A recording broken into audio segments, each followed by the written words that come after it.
Alors le prix moyen d'une transaction dans le Var-Est, en tout cas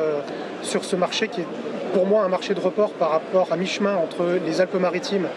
et le bord de mer sur Fréjus-Saint-Raphaël, sur le marché de faïence on est à peu près à 3 000 € le mètre carré, sachant que tout de suite après 20 minutes de faïence, on a Fréjus-Saint-Raphaël, le bord de mer, avec un prix qui est plutôt aux alentours des 4 000 € le mètre carré. Et de l'autre côté, quand on passe l'Estérel, on se retrouve dans les Alpes-Maritimes, et là les prix dépassent les 4 000 € pour se situer plutôt entre 4 500 et 5 000 €, voire même plus sur Cannes, puisque Cannes peut atteindre les 6 000 voire 7 000 € le mètre carré. Alors, négocier le prix d'un bien immobilier sur mon secteur est relativement, je ne vais pas dire difficile, mais on a des marges de négociation qui sont assez faibles. Pourquoi ? À partir du moment où nous rentrons des biens qui correspondent à la demande, on est sur une clientèle d'actifs, on n'a pas de spéculation, nous avons très facilement un preneur en face et donc des marges de négociation qui sont très raisonnables, en dessous de 10%. Ça, c'est ce qu'on constate en moyenne sur notre portefeuille de mandats.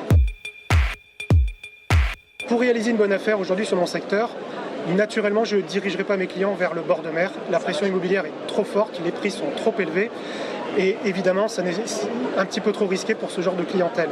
Sur l'éloignement géographique, dès qu'on est à plus d'1 heure de son bassin économique, de son lieu de travail, on est malheureusement dans des zones qui sont un petit peu des déserts immobiliers. Donc entre les deux, quand on est entre 30 minutes et 45 minutes du bassin économique, il y a encore de belles opérations à faire.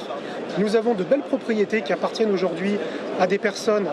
issues du baby-boom, qui aujourd'hui sont des papy-boom, qui ne peuvent plus entretenir leurs propriétés, qui ont malheureusement du mal à assumer aussi les frais d'entretien de leur propriété, outre le fait de tenir le jardin, et qui sont prêts effectivement à regarder